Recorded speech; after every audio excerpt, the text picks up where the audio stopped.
Almost everyone who finds Neville Goddard arrives holding the same question, and it is usually about a specific person. How do I use the law of assumption on them? How do I make that one person feel what I want them to feel? It is the single most searched question in this entire teaching, and Neville Goddard's honest answer is the last thing the question wants to hear. There is no specific person to work on. Sit with that for a second before you close the video, because it is not a trick and it is not a dodge. It is the whole doctrine, stated plainly. The person you are picturing right now, the one you have been trying to reach across some invisible distance, is not a separate being you are operating on from the outside.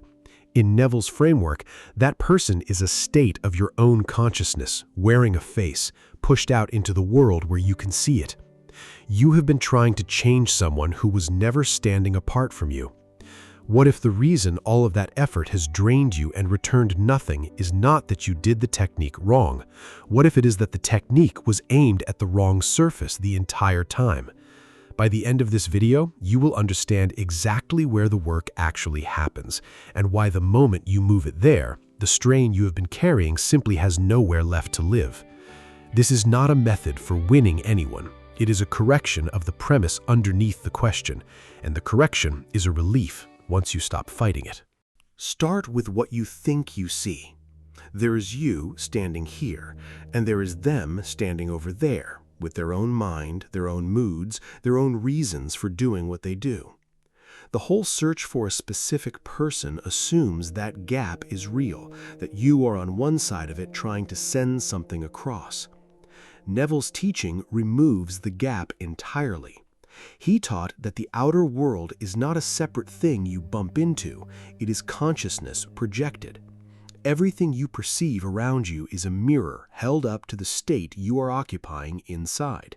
Your circumstances, your relationships, the behavior of the people in your life, all of it is the exterior of an interior condition. The world is your own consciousness objectified, made visible so you can look at it. So when you fix your attention on one particular person and ask how to influence them, look closely at what you are actually pointing at. You are pointing at a reflection. You are staring into a mirror and trying to rearrange the reflection by touching the glass. That is why it never works, and it is also why it never has to be that hard. The person in your mind carries the exact qualities your self-concept assigns them. If you assume they are distant, distance is what shows up. If you assume you are the kind of person who is passed over, you meet the evidence of it in their face. They are not generating that independently. They are displaying, faithfully, the state you brought to the mirror. Neville stated the whole architecture in a phrase that runs through his teaching. Your world, he taught, is yourself pushed out, and it can be no other way. Here is where the resistance usually rises, and it is worth naming, because the mind will fight this hard. It feels absurd to say another person is not real as a separate center. You can see them. They have a birthday. They text you back, or they do not.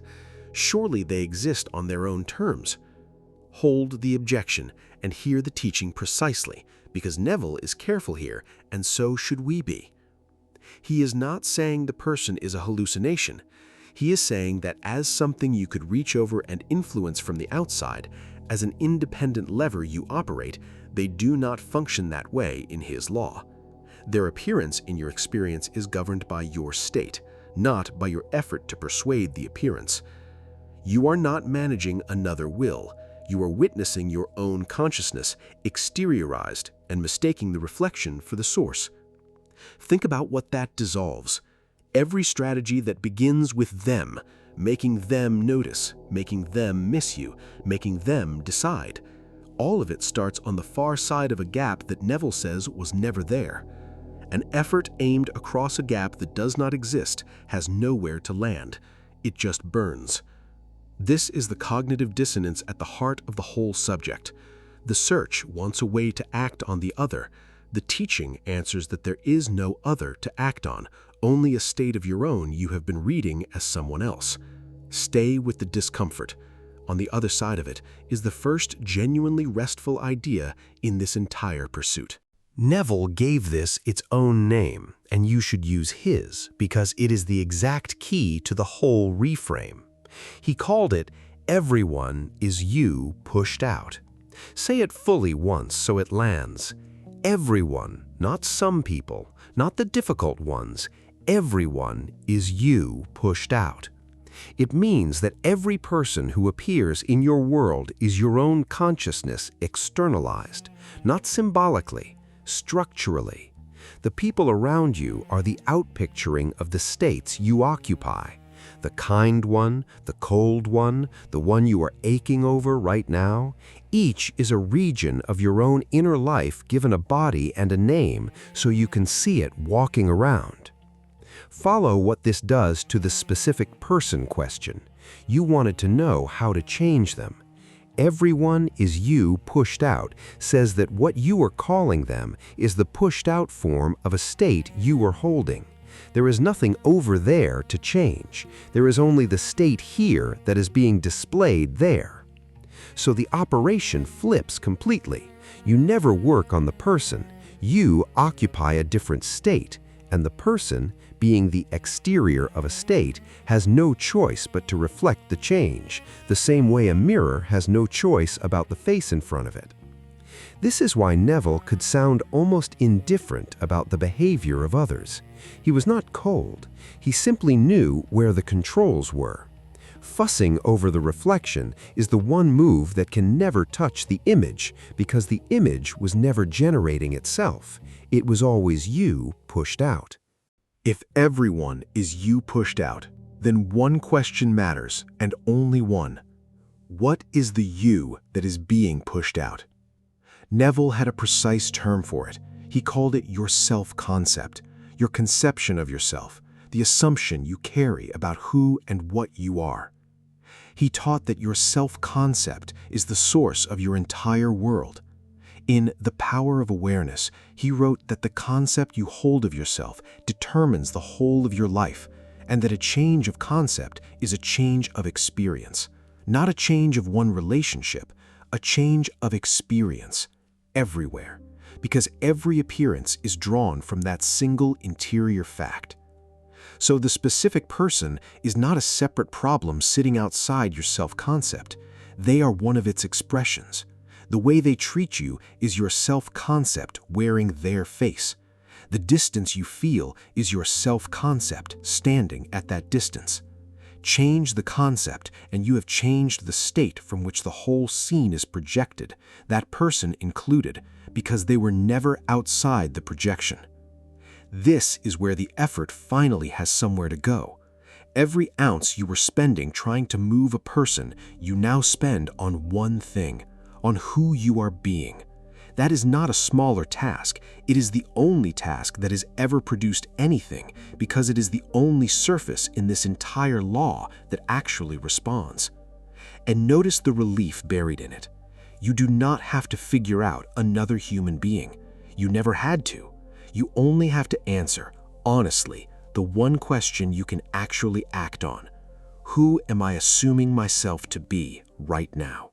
Knowing the lever is the self-concept is not the same as knowing how to move it. This is where people stall, because they try to think their way into a new self-concept, and thinking alone slides right off. Neville was direct about the mechanism. The state is seeded by feeling. In Feeling is the Secret, he wrote that feeling is the one and only medium through which ideas are conveyed to the subconscious, and that the subconscious faithfully expresses what has been impressed upon it. Read that carefully. The subconscious does not argue. It does not evaluate whether the feeling is deserved. It takes what it is given and pushes it out as your world. So a new self-concept is not installed by repeating a sentence you do not feel. It is installed by feeling, now, the reality of being the person for whom the situation is already whole. Not feeling toward the other person, feeling the changed you from the inside until it has the texture of an ordinary fact rather than a wish. When that feeling is genuinely impressed, the exterior has no option. It expresses the seed. The person you were straining over shifts, not because you reached them, but because you changed the state they were reflecting. Let me hand you something to sit with, because this reframe is the whole video and it deserves a real pause. Before you go on, tell me one thing in the comments. What would you feel if you already were the person for whom this was settled? Not what you want them to do, what you would feel in yourself if it were already so. Answer that honestly, and you have already found the only door there is. Now look back at what you were doing before you found this, with clear eyes, because the contrast is the lesson. You were treating manifestation as an operation performed on another person. Adjust how they feel, nudge what they decide, send energy across the room and hope it lands. Every version of it shares one hidden assumption, that the work happens over there, on a surface outside you. Neville's law says that surface does not respond because it was never the source. It is the display. And this is exactly why the old method is so exhausting. You are pouring effort into a reflection, and a reflection cannot be edited from the outside no matter how hard you push. So you push harder, you obsess, you monitor them for signs, you read every small behavior as a verdict. And the more you fixate on the reflection, the more your self-concept becomes the concept of someone who is anxiously waiting on another person, which is precisely the state that then gets pushed out. That is the cruel loop of working on them. The straining itself is a self-concept. It has a feeling, and the subconscious, faithful as ever, expresses it. You manifest the waiting. You manifest the distance you keep inspecting. The exhaustion was never proof that you needed a stronger technique. It was the reflection telling you accurately what state you were standing in. Change the state, and the very thing that drained you has nothing left to feed on. There is a genuine warning here, and skipping it would be dishonest, because this teaching can be misused in a way that quietly keeps you stuck. Once people hear that everyone is you pushed out, some turn it into a new form of control. They take the language of self-concept and secretly aim it at the same old target. I will change my state so that they come back. I will assume the feeling so that they do what I want. The words are correct, and the direction is still outward. It is the old method wearing the new vocabulary, and it carries the old strain with it because it still treats the person as the point. Hear the correction cleanly. The state is not a lever you pull to move a person. The state is the whole of it. You occupy the self-concept of a person who is already whole, already at peace, and you occupy it because that is who you are choosing to be, full stop, not as a transaction with a reflection. When the outer changes, and in this law it does, it changes as a byproduct of a state you took up for its own sake. The moment your practice smuggles in the words, if they, you have quietly reinstalled the gap. You have made the reflection the goal again, and the anxious self-concept follows right behind. If this distinction is landing, and it is the hinge the whole teaching turns on, consider subscribing. There is a great deal more of this work here, and it goes deeper each time. There is a practical tool that makes all of this concrete, and it stays entirely on your side of the mirror, which is exactly why it works. Neville called it revision. Revision is the disciplined practice of reliving the events of your day in imagination as you would have wanted them to go. A conversation that went cold, you replay it warm. A moment you left feeling small, you revise it until you leave it feeling whole. Notice what you are doing and what you are not. You are not reaching into another person to rewrite them. You are correcting the state you filed away, the impression that was about to be pushed out tomorrow as more of the same. This is the self-concept work made specific. Every unrevised scene where you felt overlooked is a small deposit into the concept of an overlooked person, and the subconscious will express that deposit faithfully. Revision withdraws it. You go back into the feeling and you replace it with the feeling of the person you actually intend to be. And because everyone is you pushed out, revising your inner scene is the only thing that ever revises the outer one.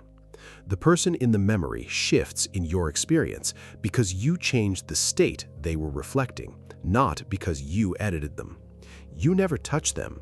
You touch the impression, and the impression is the only thing that was ever real to the law. Do this nightly, in the drowsy state near sleep, where the subconscious is most receptive, and you are no longer waiting on anyone. You are quietly resetting the source. Neville gave the target state a name too, and it completes the whole picture. He called it living in the end. Living in the end means you assume the feeling of the wish fulfilled and you inhabit it now as an accomplished fact rather than a coming event. But hear what the end actually is in this teaching, because the specific person search will try to install the wrong one. The end is not that a particular person did a particular thing. That is still the reflection, dressed up as a goal. The true end is a self-concept. It is the felt reality of being whole, complete, and at peace, independent of anyone's behavior. When that is the end you live in, something quiet and total happens to the original question. You stop asking how to make one person move because the person for whom that question was urgent no longer exists inside you. You have taken up a self that is not organized around a lack. And the outer world, being the exterior of that self, reorganizes around wholeness instead of around waiting. This is why Neville could promise so much while asking you to want, in the ordinary sense, so little. He was not telling you to force an outcome. He was telling you to change who you are being and then let the mirror do what mirrors do. Live in the end of your own completeness, and every face in your world, the one you have been aching over included, is drawn from a source that is finally at rest. So return to the question you walked in with. How do I use the law of assumption on a specific person? You can feel now why the honest answer had to dismantle the question rather than answer it. There is no separate, specific person. There is a state of your own consciousness pushed out, wearing a face you gave it. There is a self-concept seeded by feeling that every appearance in your world is faithfully expressing. And there is one surface that has ever responded to anything, which is the state from which you are assuming yourself to be. That surface is entirely, permanently yours. What you leave with is not a way to change someone. It is the recognition that there was never a someone to change, only a self of your own to occupy differently. And that is not a loss. It is the end of an exhausting errand you were never required to run. You can put down the whole project of managing another person because it was always a mirror, and you can spend that returned effort on the only thing that was ever the point. Who you are being right now on this side of a gap that was never there. Everyone is you pushed out. The work was always inward, and it was always yours. If this shifted something in how you see the whole search, tell me the line that stayed with you in the comments. And if you want to keep going deeper into Neville's Law, subscribe, and let's keep uncovering it together.